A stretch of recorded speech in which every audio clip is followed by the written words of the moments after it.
We don't have any clue of how you're selling so well. Are you hypnotizing people to buy your product? And I said, of course not. Because that's what I was doing. I mean, that is what I do. And when you get down to the basis of it, that's what hypnosis is. It's influence.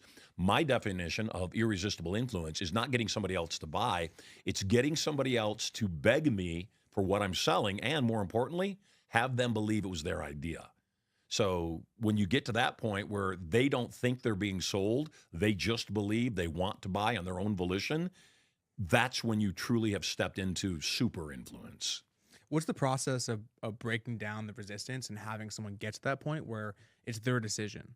People, this is what, if you speak to people in your world, because I've seen it, because we did that broadcast, I'm watching the stuff, the messages people are saying, like they're like, no, I don't like to be sold, I like to buy. Yes. And that's the belief that they have. They're buyers. They're not, people being sold to.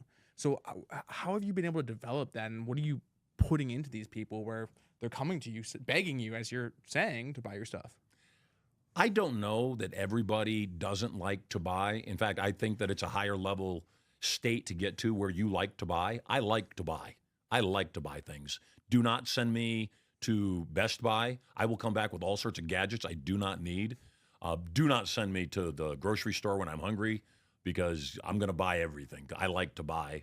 I don't even eat Girl Scout cookies, but if I pass a girl with a table of Girl Scout cookies, I will buy all of their cookies just to give them that experience of, knocking it out of the park. And then I'll go to some area where there's homeless people and just give the cookies away. I like to buy. It's good for me. It's good for you. It's good for the entire economy. Everybody wins. Okay. Now your products, your products are all named the result that they're getting, right? Mm-hmm. Turning point. First million, Yeah. irresistible influence. How important is naming in the product? Everything. Yeah, it's so important, because that's the first piece of influence. That's the first piece of hypnosis.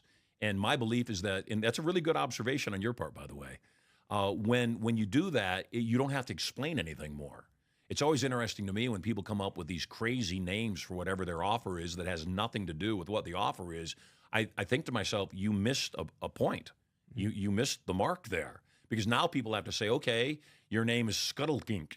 Now, what's a Scuttledink? I don't know. Now you have to explain it to them. Educate them on what that is. You got to take another breath to do that. And that may be a breath they're not listening to. Yeah, because people come up with these crazy acronyms like the IHTB system, and then they go out and pitch it and sell it. But the things that you see crush, like, Grant Cardone, 10X. Right. That happened accidentally. Yep. he wrote the book took off, and that became the brand. Yep. Right. And same with you. So did you discover that early on? Like, hey, let me name this, because Tony's what was he running at the time? Personal power. Personal Power. Yep. And then you Passion, profit, and power. span off that a little bit.